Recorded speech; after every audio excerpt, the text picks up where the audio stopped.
City of Sarah, click. In Harris County, I got into 6 fights for having toxic anger inside me.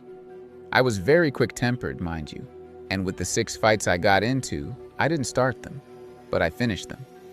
I was so impatient and ready to fight because I was taught to kick butt and ask questions later. But as I matured, I learned in prison that most people in prison don't want to fight. They just put on a show to get you out of character and to make them look like a tough guy. But they chose the wrong one when they tried me. As a mature Christian, now I realized I won the battle but lost the war. It took for me to lose privileges like not being able to talk or see my family, because I let anger get the best of me. So, the last fight I got in, they sent me to the shitter.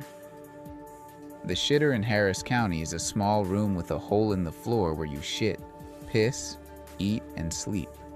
Shaking and angry because I allowed a lame to get me out of character. Now I'm sitting in a cold shitter. So I started praying, and the Lord came to me and said, "If you stop letting your anger and patience get in the way and let me fight your battles, you wouldn't be here." They didn't want to fight. You just took off first, so you failed the test. So I repented and asked God to forgive me, and I will let Him fight my battles. In school, what happens when you don't pass an important test?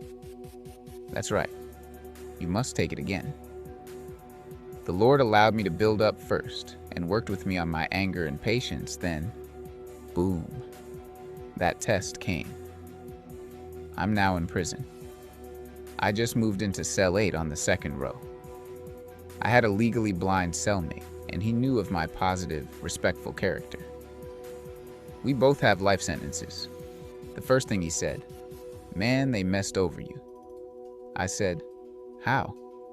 He replied, "I'm a psychiatric patient." I said, "I ain't tripping, God put me in here." So after a day or two, it started getting heated. Bozo started showing his mental health issues, and my patience was being tried once again. One day, he walked in the cell when I was laying down, and I said, "What's good? How you doing, G?" He looked at me with an attitude. I shaked it off. Them funny vibes I felt. I started praying to the Lord for peace. Next thing you know, he snapped saying, "Man, you need to get a job." I said, "Forget a job. I'm not working for these people for free. My mind is set on learning the law to give back this time." He replied, "I need more cell time to smoke." I said, "I stay out the cell most and all the time." "What you mean?" "I hate being in a small cell with a man anyway, but I have no choice now that COVID-19 got us locked down." He said, "I'm about to smoke my K2 stick, and whatever come with it, you not gon' stop me." I jumped up, put on my shoes, and stood on the side of him about to lose my cool. I told him, "One thing you gon' do is respect me when I'm in here. Don't fire that trash up." I'm looking dead in his cross eyes. I saw the coward in him, but he's trying his best to hide it. Then he said, "I'm here for a murder case, trying to put fear in me." So I replied, "I'm here for something I didn't do, and I will do whatever it takes to protect myself so I can make it back to the world, to my kids and family." We locked eyes.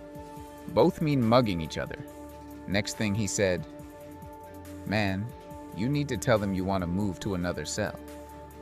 I replied, "I ain't going nowhere, and you not smoking while I'm in here. You better stop taking my kindness for weakness." His legally blind self started seeing I wasn't a pushover cellmate like the other ones, and he ran off. He jumped back on the bunk and said, "It's all good, I'ma pack my bags and get moved." So they rolled the doors, and I went out to the day room and started exercising to calm down my anger. Finally back to a cool feeling of no pressure, I pulled back up to the cell where a female guard was at the cell. She asked me, "Your cellie said Y'all having problems? I replied. Not me, he is. He handed the guard an I-60 with a message on it. Me thinking nothing of it, I walked into the cell with him. The doors closed, and she walked off. 5 minutes later, she walked back up and said, "You ready?" He jumped off the bunk and grabbed his red chain bag with all his stuff in it. The female guard gave me a cold, funny look and walked off, shaking her head. With that look she gave me, it made me wonder what was on that I-60 to get him moved so fast. Because in prison, you don't get moved easily unless it's an emergency, a fight happened, or it's a life or death problem. I laid back down in my cell alone and I started asking God, did I pass the test? Because the old me would have took off on him, but I had to trust God to fight my battles. Well, 4 hours later, the sergeant and higher rank officer showed up at the door with handcuffs and then said, "Richardson, we need to talk to you. Put your hands behind your back," as the prison bars rolled. They walked me down to the major's office with shorts, t-shirt, and Reeboks. I was in a state of shock, and the Setsuget said, "You know why you're here?" I said, "No." He said, "Bozo your cellmate, huh?" I said, "Yeah." He said, "Well, he said you raped him." My eyes got so big because I never expected to hear that. It blew my mind. I said, "Hell nah. He mad because I won't let him smoke while I'm in the cell." Sergeant replied, "I know it's not true. He pulled this on another cellmate that he was afraid of. If he can't run you off then, he would pull these types of stunts."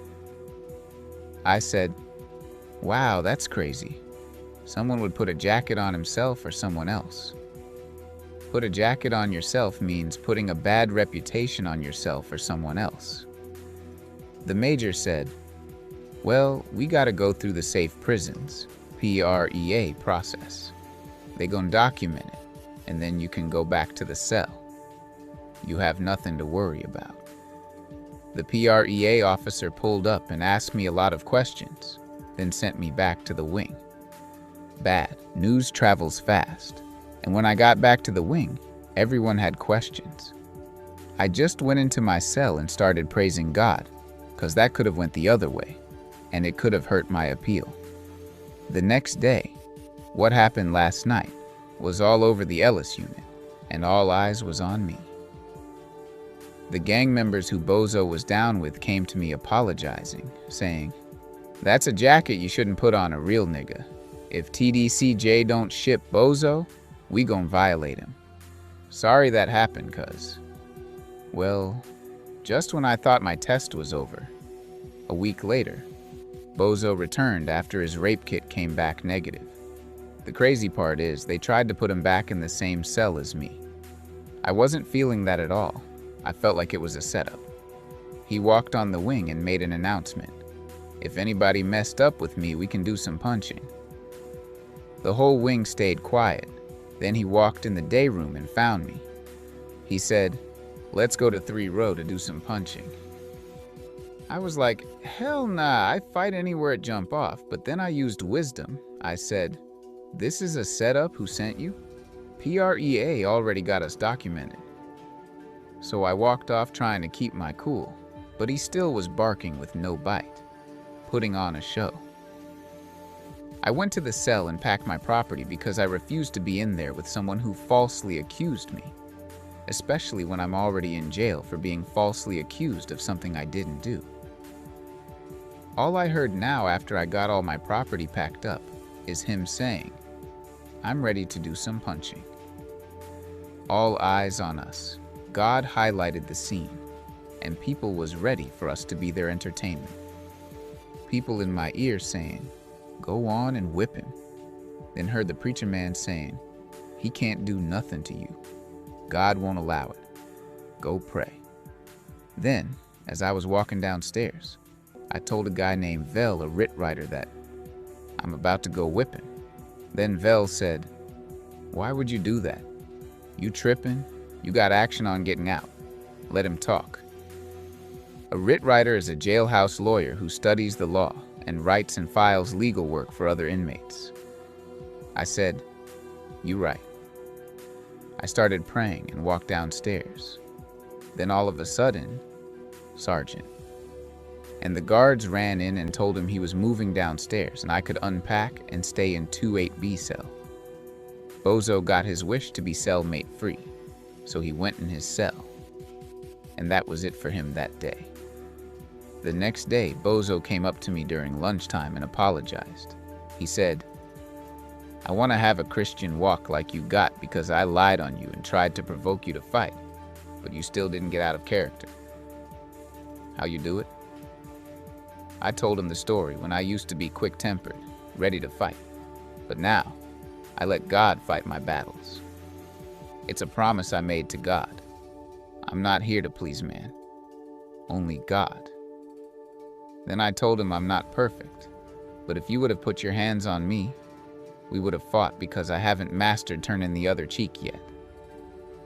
He started crying and apologizing and said, "I've been praying too, and I promise to God I won't smoke or do meth no more. Can we pray together?" Then we both bowed our heads while everyone was looking and prayed. The next day, Bozo got a new cellmate from H-Town who just beat a hooch prison alcohol case. His name was G-Man. G-Man was a cool hustler who loved to smoke and chill. They put them in the same cell, and less than 24 hours later, Bozo comes to me and said, "Man, can you get my property cause me and G-Man about to do some punching? He trying to smoke in the cell." Thinking to myself, I was like, that's crazy because that's why we fell out. Next, G-Man came to me and said, "Man, I'm about to do him 3 RDE. I know you couldn't cause you trying to go home." So they both went to 3 row to fight. The guard saw them upstairs and made them come down. She said, "Go in the cell." Bozo goes in the cell. Then G-Man came right behind him, and the prison bars slammed. They got to fighting, and we was watching from the day room. Now let me remind you that Bozo is legally blind, so G-Man is getting the best of him, because he can't see that well. Next thing we know, we hear G-Man screaming, "He biting my face, help." Bozo was biting G-Man's face, chewing and locked on it and wouldn't let go. Inmates started beating on windows for help because all we saw was blood flying. The guards in rank came, but Bozo still was locked to G-Man's face, like a pit bull on a stake. The guards had to gas them and then roll the doors. It was hard to break them apart because Bozo was eating his face off and wouldn't let go. A big swole guard grabbed Bozo with all his strength, then handcuffed him. He came out with blood all over his lips like a vampire. It took the guards 10 minutes to get G-Man out because he was losing so much blood. When they brought G-Man out, nobody could recognize him because part of his face was missing, like Hannibal Lecter ate it, and his face was covered with blood. Now, let's play the tape back. Sometimes, God will use circumstances to help you discover yourself. What I discovered was I had love, mercy, grace, patience, etc. in me when I released the anger and learned patience.